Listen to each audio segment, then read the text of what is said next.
ఇంతమంది 3 పార్టీలు కుమ్మకవడం ఎంత మూర్ఖత్వం ఒక సమస్య. ఇక ఆ రోజు మేము పడ్డ కష్టం, మేము పడ్డ టెన్షన్ మామూలు కాదు. కర్ణాటకలో 32 మంది ఎమ్మెల్యేలు సంతకాలు పెట్టిరట. క్యాబినెట్ ఇస్తారా వేయాలి, మాకు మంత్రి పదవులు ఇయ్యారా, వాళ్ళకే ఇస్తారా, కొంతమందికే ఇస్తారని చెప్పి 32 మంది కర్ణాటక ఎమ్మెల్యేలు రాహుల్ గాంధీ నిర్వహించారట. 2 జిల్లాలలో ఎమ్మెల్యేలు మీటింగ్ పెట్టుకున్నారు.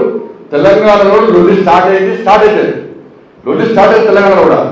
దాదాపు 20-25 మంది ఎమ్మెల్యేలు ఆల్రెడీ ఫోన్ ద్వారా మాట్లాడుకుంటున్నారు.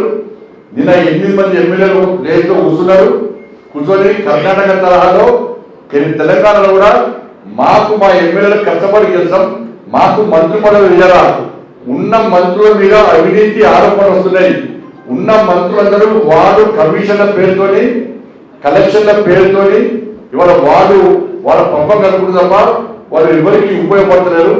ఈ మంత్రుల అవినీతి ఆరోపణతోని కాంగ్రెస్ పార్టీ ప్రభుత్వం మొత్తం భ్రష్టుపడిపోతున్నది. కాబట్టి మాకు అవకాశం ఇవ్వని చెప్పి తెలంగాణ రాష్ట్రంలోని కాంగ్రెస్ పార్టీ ఎమ్మెల్యేలు కూడా ఇవాళ లేఖలు రాసి రోడ్డు ఎక్కే పరిస్థితి వచ్చిన విషయం వాస్తవం.